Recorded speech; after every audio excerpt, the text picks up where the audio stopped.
Quero convidar a igreja, quero convidar você que está nos acompanhando aí pela internet, a abrir a palavra do Senhor no livro de Romanos, carta de Paulo aos Romanos, no capítulo 12.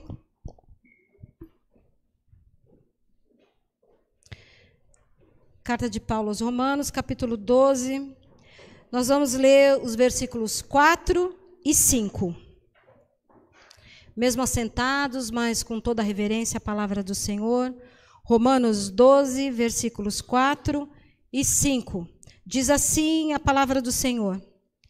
Assim como cada um de nós tem um corpo com muitos membros, e esses membros não exercem todos a mesma função, assim também em Cristo nós, que somos muitos, formamos um corpo, e cada membro está ligado a todos os outros. Vamos orar? Senhor Deus, Pai Todo-Poderoso, nós te louvamos, te bendizemos, te agradecemos, Senhor, pela Tua palavra. E te pedimos, ó Pai, que o Teu Espírito Santo ministre em nossos corações aquilo que é a Tua porção para cada um de nós nessa noite.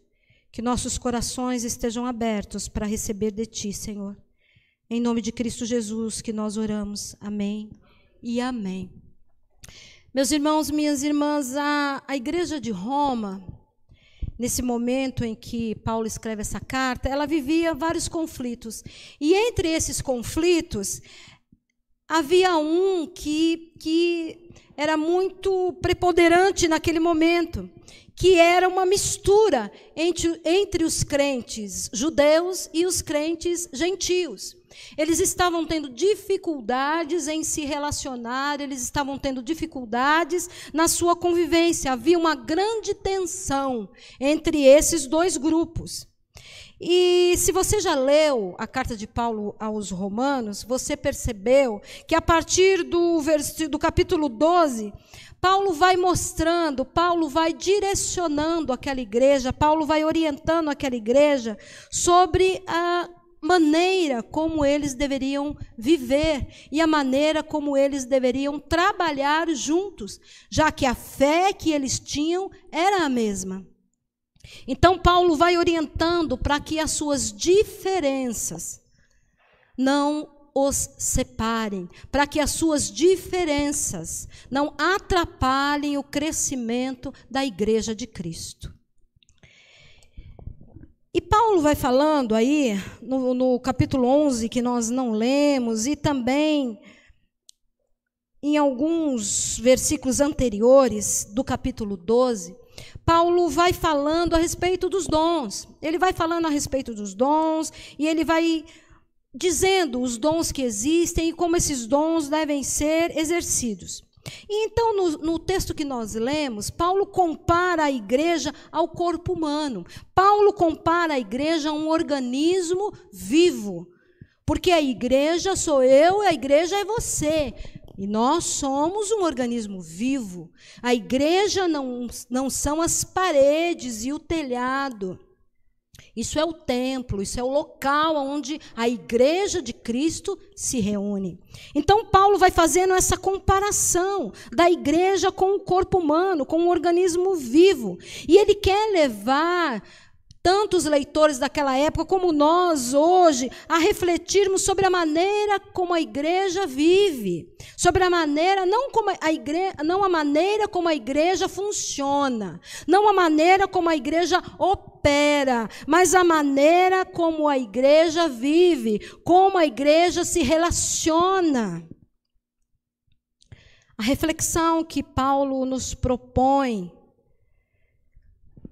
se dá no campo dos relacionamentos, se dá no campo da afetividade, se dá no vínculo de amor, se dá também no vínculo de comprometimento uns com os outros e com a obra de Cristo.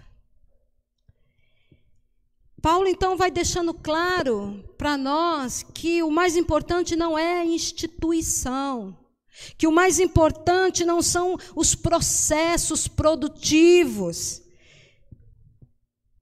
que o mais importante não é a busca pela eficiência. Paulo vai deixando claro para nós que o mais importante é a maneira como a igreja se relaciona. É a maneira como a igreja professa o seu cuidado, o seu acolhimento, o seu amor um para com os outros. E é interessante que o cenário, né, que Paulo escolhe para escrever essa carta é Roma. Roma era o celeiro dos tributos. Roma era o centro do poder, das instituições. Mas ele não escolhe esse cenário para fazer essa analogia. Ele escolhe o corpo humano, o organismo vivo. Ele poderia sim ter usado essa realidade, esse contexto, mas ele quer que a igreja entenda que a igreja tem vida, que a igreja é dinâmica, que a igreja tem movimento. E que os relacionamentos são importantes na vida da igreja. Que não há como a igreja subsistir, não há como a igreja ser voz profética, não há como a igreja ser a manifestação do amor de Deus, se a igreja não cuidar do seu relacionamento uns com os outros. Paulo faz então um caminho inverso para que a gente entenda, para que os cristãos daquela época entendam e para que nós hoje também possamos entender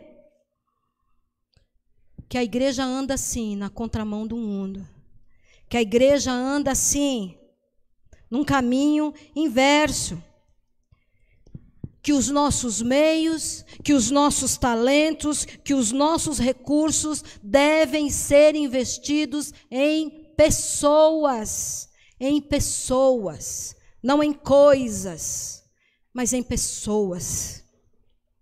E o texto vai então trazendo para nós algumas características, alguns princípios que eu quero destacar aqui com você nessa noite. O texto diz que há uma diversidade entre as pessoas, que nós somos diferentes, sim, um dos outros. Que nós temos dons diferentes, que nós temos talentos diferentes, mas que nós temos um só propósito. E esse propósito, que é manifestar o amor de Deus, que é o crescimento do reino de Deus, esse propósito tem que ser maior do que as nossas diferenças. Aquilo que nos une tem que ser maior do que as nossas diferenças. E essas diversidades que existem entre nós, elas têm que ser somadas para que o corpo esteja completo. Cada membro vem com o seu talento, com o seu dom e oferece na obra de Cristo. E oferece para o crescimento do reino. Muitos membros funcionam nesse corpo ou são necessários para o funcionamento desse corpo. Mas aí, pensando, então, no corpo de Cristo como igreja, como eu e como você. Será que não há muitos membros atrofiados? Como é que um membro... Vamos pensar aí no corpo humano. Vamos fazer essa analogia. Como é que um membro do nosso corpo pode ser atrofiado? Se ele não é usado, não é? Se ele não é usado. De igual forma no corpo de Cristo. Aquele membro que não se dispõe a ser usado na obra do Senhor vai atrofiando. A fé vai murchando. A esperança vai esvanecendo. A própria pessoa vai encolhendo. Vai morrendo aos poucos.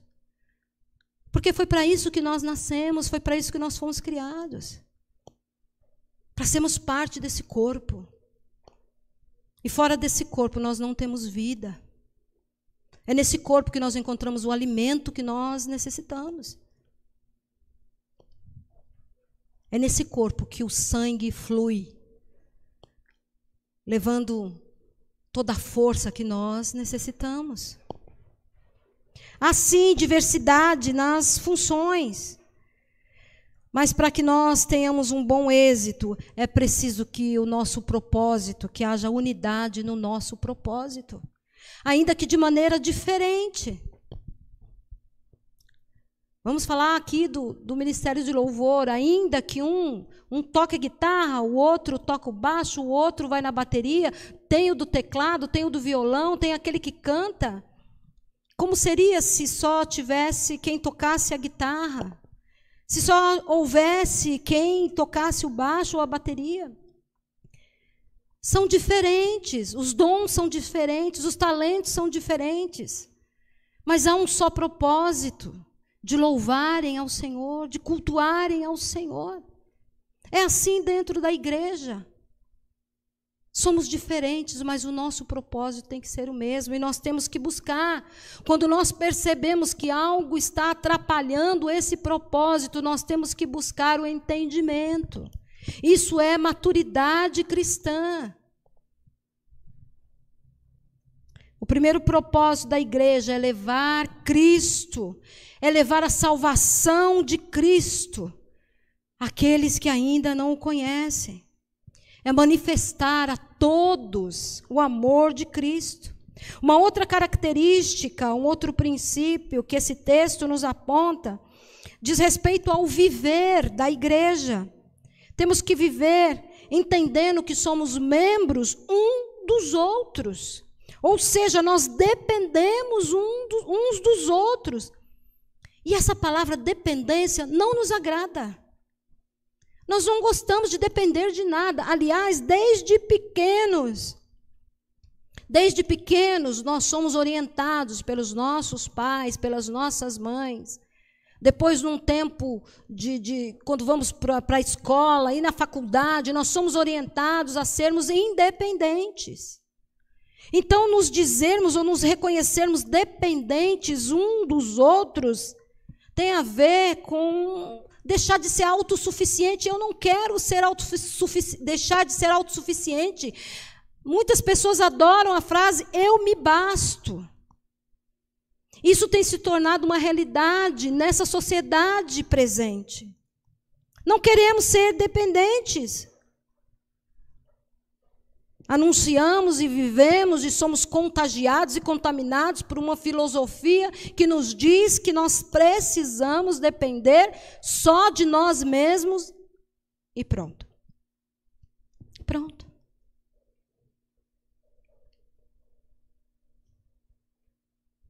Mas nós precisamos entender que dependemos sim um dos outros. Precisamos sim um dos outros. Precisamos. Eu preciso de você. Você precisa de mim, nós precisamos um dos outros. Todos os membros, olha para o seu corpo. Olha para o seu corpo. Olha para o seu corpo. Todos os membros estão ligados. Todos os membros ligados um ao outro. Quando acontece alguma interrupção, há um mau funcionamento do corpo. Nós precisamos estar ligados uns aos outros.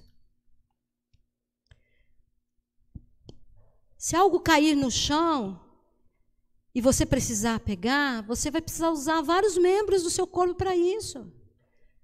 Vai precisar receber o comando do seu cérebro. Depois você vai precisar se abaixar, você vai precisar usar aí a sua lombar. Depois você vai precisar usar o seu braço para alcançar o que caiu, e depois com a sua mão você precisa pegar o que caiu. Membros que dependem um dos outros para funcionar. É a isso que Paulo está nos comparando, a esse corpo que depende de todos os seus membros para o bom funcionamento. Há muitos, e eu tenho ouvido, e talvez você também, um fenômeno que está se estendendo e que vem crescido muito, chamado aí dos desengrejados. Desengrejados. Aqueles que entendem que não precisam viver numa comunidade de fé, que não precisam participar de uma comunidade de fé para viver a sua espiritualidade. Mas a palavra de Deus nos diz que não. Aliás, lá no Salmo 133 diz que como é bom e agradável que estejam unidos os irmãos. E, aliás, diz que é nessa união, ou no princípio dessa unidade, é que as bênçãos de Deus são derramadas. Então veja só, há até uma condição para que as bênçãos de Deus sejam derramadas. Que os irmãos estejam em união, estejam em unidade.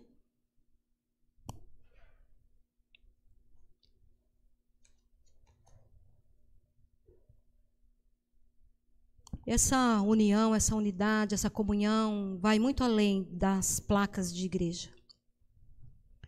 Nós pertencemos a um corpo que é muito maior do que nós. Um corpo que se estende por todo aquele que declara Jesus Cristo como Senhor e Salvador da sua vida.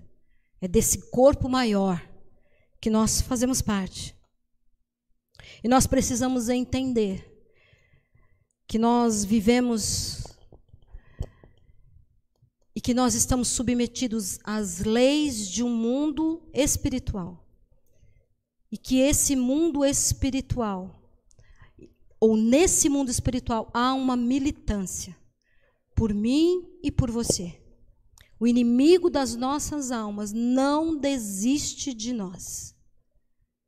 E ele vai fazer de tudo, e ele tem feito de tudo, para causar separação do corpo de Cristo. Porque ele sabe que os membros precisam estar unidos para sobreviverem. Então, que em nome de Jesus Cristo, eu e você, não caiamos nas armadilhas que o inimigo tem proposto, que o inimigo tem colocado no nosso caminho. Que nós tenhamos discernimento e sabedoria, vindos do alto, para percebermos essas armadilhas e não cairmos nela. Então, amados, nós percebemos que esse fenômeno de pessoas que entendem que podem viver, sim, a sua espiritualidade fora do corpo de Cristo está crescendo, talvez pelo testemunho que o corpo de Cristo tem dado. Qual tem sido o nosso testemunho? Qual tem sido? Eu falo até com tristeza. A gente tem que começar por nós mesmos, né? Então eu vou começar falando dos pastores, das pastoras. Infelizmente, nós temos visto alguns testemunhos que não estão de acordo com a palavra de Deus, que não estão de acordo com o chamado que Deus tem para um homem e para uma mulher, para cuidar do rebanho que é dele. Eu já recebi algumas pessoas no gabinete que vieram de outras denominações e que vieram feridas, que vieram machucadas, que vieram até duvidando do amor de Deus. Por quê? Por causa de homens e mulheres que não deram um bom testemunho, enquanto pastor, enquanto pastora. Mas eu tenho uma direção que Deus me deu, e eu costumo fazer isso com certa frequência. E aí é que eu digo que eu falo isso com tristeza, que é pedir perdão para essas pessoas. E algumas delas me digam, mas por que, pastora, você está pedindo perdão? Você não fez nada. Quem me feriu foi o outro, quem me feriu foi a outra. Mas eu me sinto responsável também. Porque eu já preguei sobre isso aqui, nós já refletimos sobre isso. Eu acredito naquilo que é o pecado coletivo, o pecado que é de uma classe, o pecado que é de um grupo. Então, se um pastor ou uma pastora magoou tanto alguém assim, a ponto dessa pessoa dizer, eu não quero mais estar no meio dessa igreja, eu também me sinto responsável por isso. E eu peço perdão. E graças a Deus nós temos conseguido uma reconciliação. Graças a Deus. Então, qual é o testemunho que a igreja de Cristo tem dado? Será que isso não nos faz refletir que talvez seja exatamente esse nosso testemunho que esteja afastando as pessoas? É claro, nós falamos um pouco sobre isso no domingo passado, é claro que tem o princípio da autorresponsabilidade.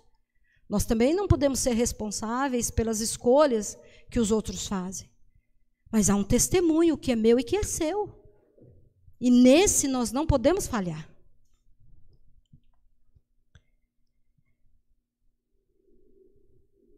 Então nós estamos aí nesse mundo e nessa sociedade que nos diz que nós precisamos buscar essa independência, inclusive nos nossos relacionamentos. Porque vamos falar aí de relacionamentos conjugais. Muitos vão para esses relacionamentos, assumem um relacionamento assim, e pensando, bom, se não der certo, separo e parto para outra. Tem muitos casais que pensam assim. Por que isso? Porque não entendem que a partir do momento que você assume um compromisso com o outro, você está se tornando dependente dele e ele dependente de você. E os dois dependentes de Cristo, dependentes de Deus. Então nós precisamos entender, sim, amados, que essa independência tem trazido dificuldade no nosso relacionamento uns com os outros, dificuldade, inclusive, no nosso relacionamento com o próprio Deus. Nós devemos buscar uma identidade que seja corporativa e cooperativa. Corporativa porque é conjunta, juntos. E cooperativa, porque nós temos que trabalhar para o bem comum. Nós temos que trabalhar para o bem de todos. E nós estamos inseridos numa sociedade que diz que o negócio é levar vantagem em tudo. Que eu venho em primeiro lugar.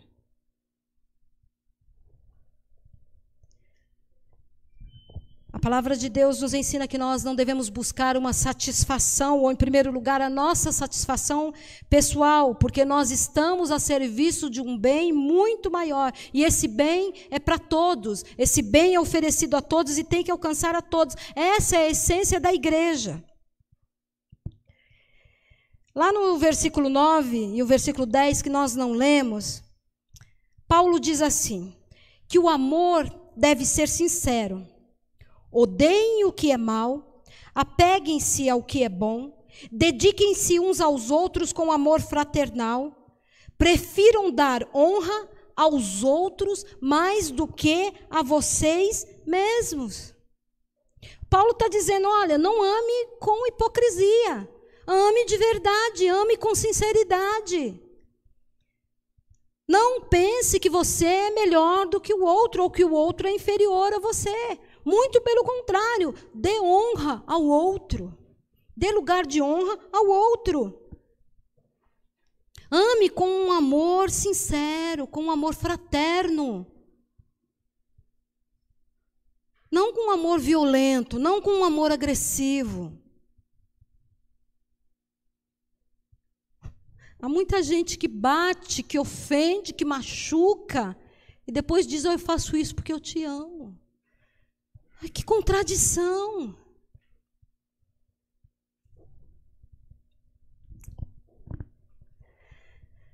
Lá em João 13, versículos 34 até 35, diz assim, um novo mandamento eu vos dou. Jesus falando. Um novo mandamento eu vos dou. Amem-se uns aos outros, como eu vos amei. Vocês devem amar-se uns aos outros. E com isso, todos saberão que vocês são meus discípulos. Então, nós somos reconhecidos como discípulos e discípulas de Jesus Cristo na medida em que nós amamos e da forma como nós amamos. É o que diz a palavra. E é interessante que antes, lá na lei de Moisés, havia um mandamento. E o mandamento dizia que temos que amar a Deus de todo o nosso coração, com todo o nosso entendimento, e ao próximo como a nós mesmos. Mas Jesus vem e muda o padrão. Jesus diz, olha, agora você vai ter que amar. O padrão do amor ao próximo deixa de ser o amor próprio. Ou seja, agora você não vai amar mais ao outro como você ama a si mesmo. Você vai amar ao outro como eu amo você. Olha o nível... Vai lá, hard. Não vale mais amar o outro nem da forma que você se ama. Agora é para amar o outro como você foi amado por Jesus Cristo. É um novo padrão e um padrão difícil. Mas não é impossível, porque se fosse impossível, Jesus não teria nos pedido isso. Então é possível. É possível. E aí, quando a gente pensa, como foi que Jesus nos amou?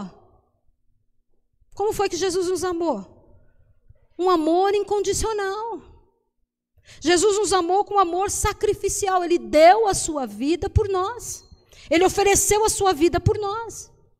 E quando ele fez isso, ele demonstrou que o seu amor é um amor que se importa. É um amor que doa, é um amor que, quando olha para a gente, nos vê. É um amor que está interessado naquilo que nós temos que falar, ou naquilo que nós desejamos falar para ele. É um amor que acolhe, é um amor que perdoa, é um amor que abre os braços, é um amor que caminha na nossa direção. É um amor que diz para mim e para você, eu acredito em você. Nós cantamos aqui, eu acredito em Jesus Cristo. Tenha certeza, meu irmão, minha irmã, Jesus Cristo também acredita em você. Por isso ele morreu na cruz. Porque ele acredita na humanidade. Se você já disse isso, em nome de Jesus, você nunca mais vai dizer que a humanidade não tem jeito, que o ser humano não tem jeito. Tem jeito sim. E esse jeito foi dado há muito tempo atrás, quando Jesus morreu na cruz do Calvário. Ali nós fomos redimidos, ali nós fomos perdoados. Ali se iniciou uma nova história para a minha vida e para a sua vida. Que o inimigo, nenhum diabo, nenhum satanás, nenhum deles tem poder para mudar. A história que Deus escreveu para mim e para você, o inimigo não tem poder de mudar. A história que Deus escreveu para a nossa família, o inimigo não tem poder de mudar. A história que Deus escreveu para a igreja dele, o inimigo não tem poder de mudar.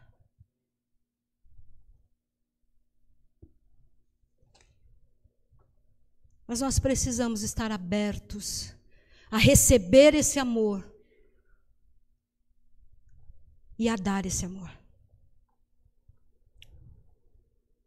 Nós precisamos buscar em Cristo o modelo de amor, o modelo de amar.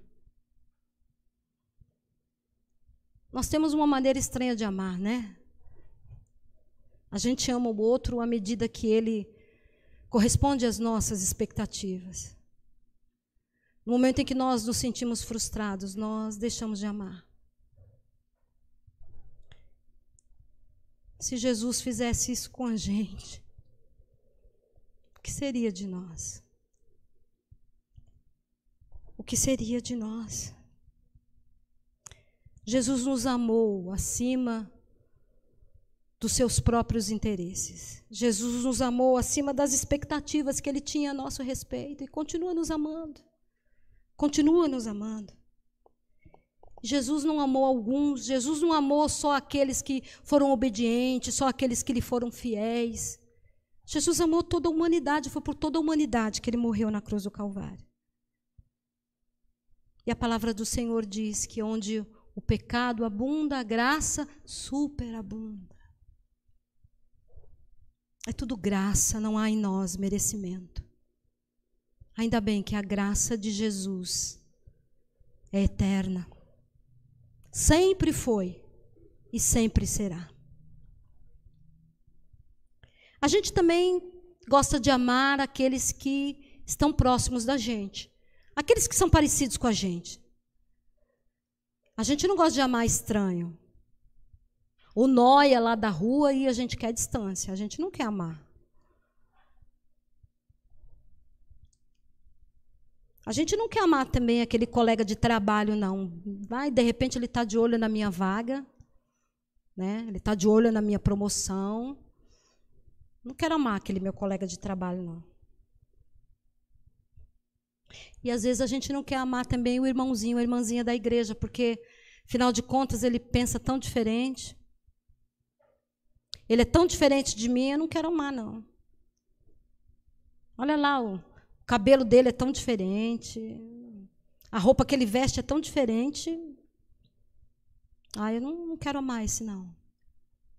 Eu quero amar aquele que é igualzinho a mim. Assim, como se a gente tivesse numa linha de produção, né? Que saíssem todos ali os robozinhos iguais. E é interessante que você vê, Deus nos deu livre arbítrio. Ou seja, Ele nos deu o poder de escolhermos. E a gente quer impor ao outro um padrão de ser igual. Não poder pensar, não poder fazer as suas escolhas.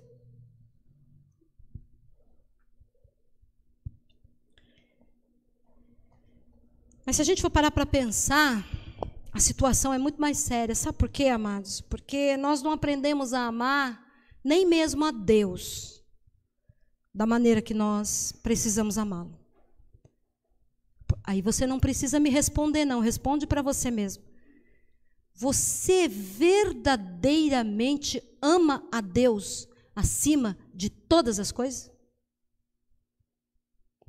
Responde aí para você. E aí, se nós ainda não aprendemos a amar a Deus sobre todas as coisas, nós não aprendemos nem mesmo a amar o próximo, nem lá no padrão do Antigo Testamento, como amamos a nós mesmos. É um desafio muito grande amarmos o outro como fomos amados por Jesus Cristo. Mas esse é o desejo, essa é a vontade, esse é o propósito de Deus para o seu corpo, para a sua igreja. E eu acredito que isso é possível, sim. No momento em que o mais importante para mim e para você for o nosso relacionamento com Deus, a partir do momento em que nós aprendemos a amá-lo sobre tudo e apesar de tudo e além de tudo e mais do que tudo, aí nós estaremos prontos para amar o outro como nós fomos amados por Jesus Cristo. Aí vai ser algo que vai acontecer automaticamente, naturalmente. Porque tudo vem de Deus, tudo parte de Deus. Cristo tem que ser o fundamento do nosso amor e dos nossos relacionamentos. Então, quando nós entendermos que o sentido da vida é vivermos em Cristo, amar vai fazer parte da nossa natureza, vai fazer parte da nossa identidade, vai fazer parte de quem nós somos. Amar vai ser o que dá sentido às nossas vidas.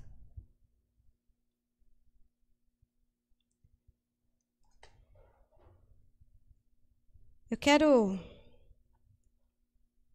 convidar você a refletir nisso.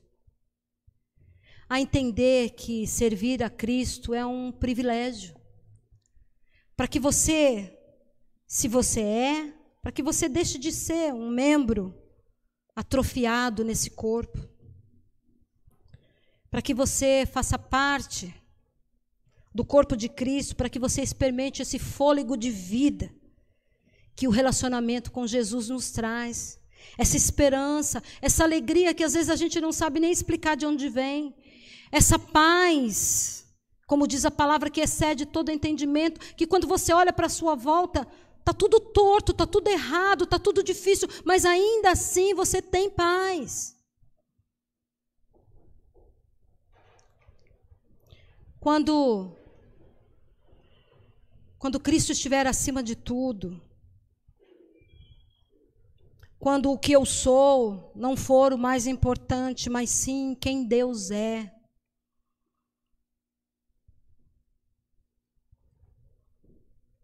Aí sim,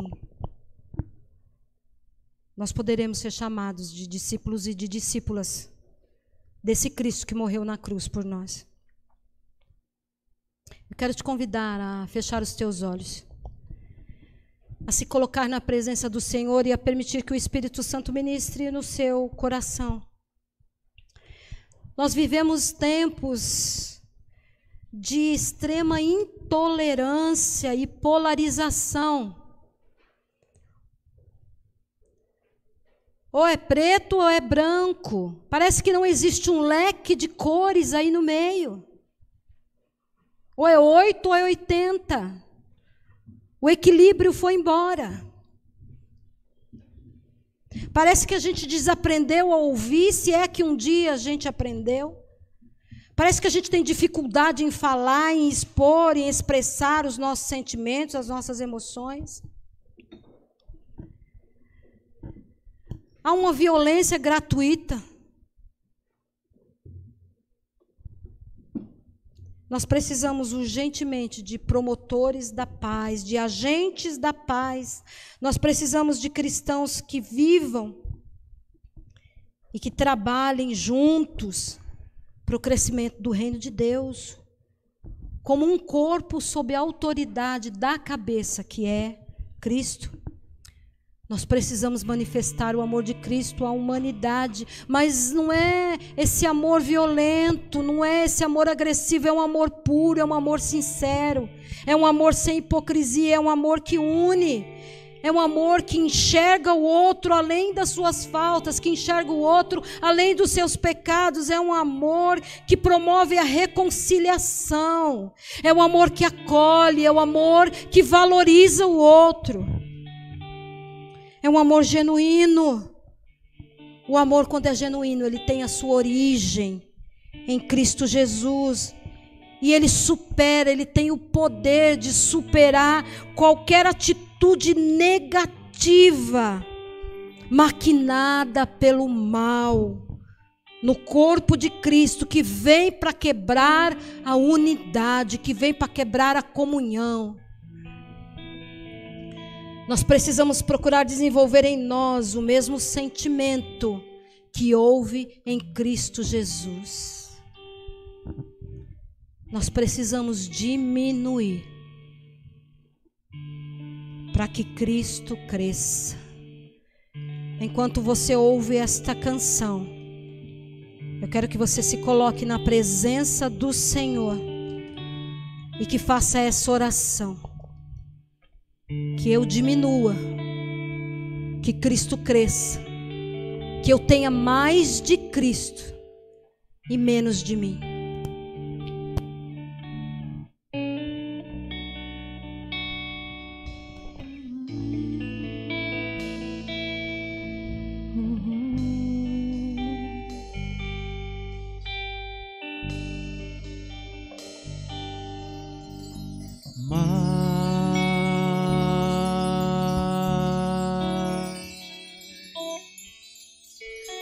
De ti,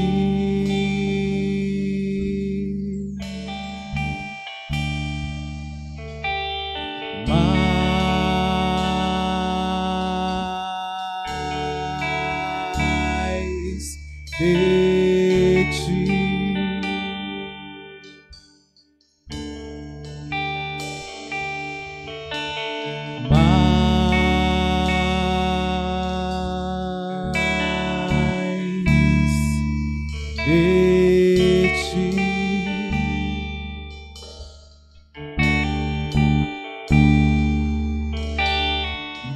de ti,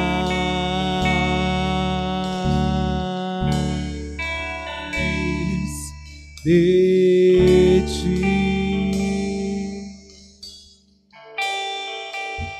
e menos de mim, e menos de mim, e menos de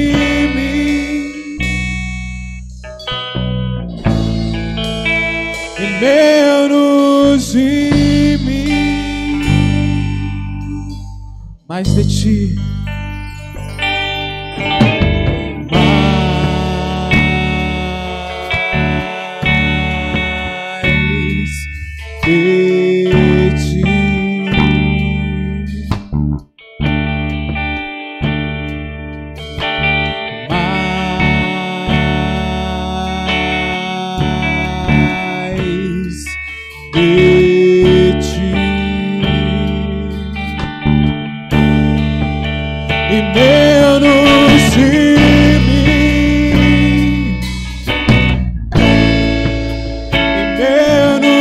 de mim e menos de mim e menos de mim, que Ele cresça e eu diminua, que Ele apareça e eu me constranja com a tua glória e todo o seu amor, infinita humildade, servos de todos os irmãos, que Ele cresça e eu diminua, que Ele apareça e eu me constranja com a tua glória e todo o teu amor, infinita humildade, servos de todos os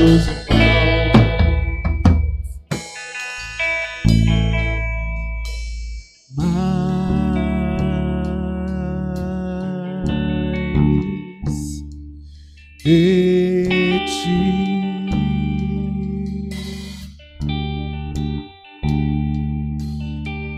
Mais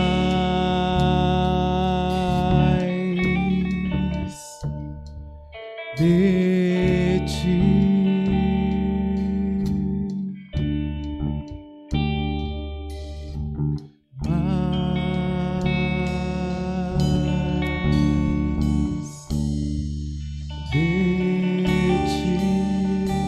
Senhor Deus, Pai Todo-Poderoso, nós nos colocamos diante de Ti, Senhor, e declaramos a nossa dependência, Senhor. Dependemos da Tua graça, dependemos da Tua misericórdia, dependemos da Tua direção, dependemos da paz, da esperança que vem de Ti. Dependemos, Deus, do fôlego de vida que vem de Ti. Oh, Pai, nós queremos mais uma vez Te pedir perdão, Deus, pelas vezes que nós temos sido, Pai, agentes de discórdia no meio do corpo de Cristo. Nós queremos pedir, Deus, que o Senhor nos dê discernimento, Pai, para compreendermos as armadilhas, as ciladas que o inimigo tem proposto, que o inimigo tem feito, Deus, para que nós não caiamos nelas. Ó Pai, promove a unidade do Teu corpo, Senhor. Promove a comunhão do Teu corpo, ó Deus. Que nós deixemos, Pai, de olhar para nós, para os nossos próprios interesses, para aquilo que traz alegria, para aquilo que traz satisfação a nós, Senhor, a favor, Deus, daquilo que traz alegria e paz ao coração do outro. Que a alegria do outro, Deus, seja a nossa prioridade. Que a paz do outro seja a nossa prioridade. Que o relacionamento com o outro seja a nossa prioridade, Senhor.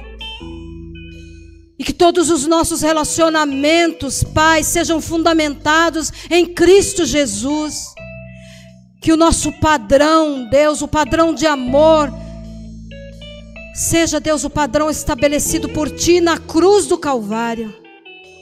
Um amor que doa, um amor que acolhe, um amor que abre mão, Senhor, a favor do outro, pela vida do outro. Em nome de Cristo Jesus, Pai, ajuda-nos a sermos quem o Senhor nos criou e quem o Senhor nos chamou para ser. Ajuda-nos, Deus, a sermos e a darmos bom testemunho, Senhor, diante dessa sociedade, Pai, diante dessa sociedade que banalizou o amor, Senhor. Em nome de Cristo Jesus,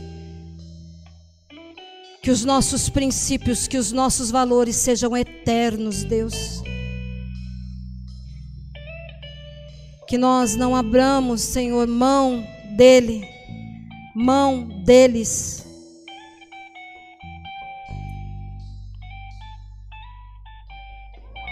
por alegrias momentâneas, Senhor. Que na batalha, Deus, entre o espírito e a carne, que o teu espírito nos fortaleça, Deus, para que todas as batalhas sejam ganhas por ti, Senhor, sejam vencidas por ti, ó Deus. Nós te amamos, Senhor. Nos perdoa se nós ainda não alcançamos, Deus, o nível de amor que o Senhor tem por nós. Mas nós estamos no caminho, Senhor, e nós vamos permanecer nele até que Cristo venha. Te louvamos e te bendizemos e te agradecemos. É em nome de Cristo Jesus que o fazemos. Amém e amém.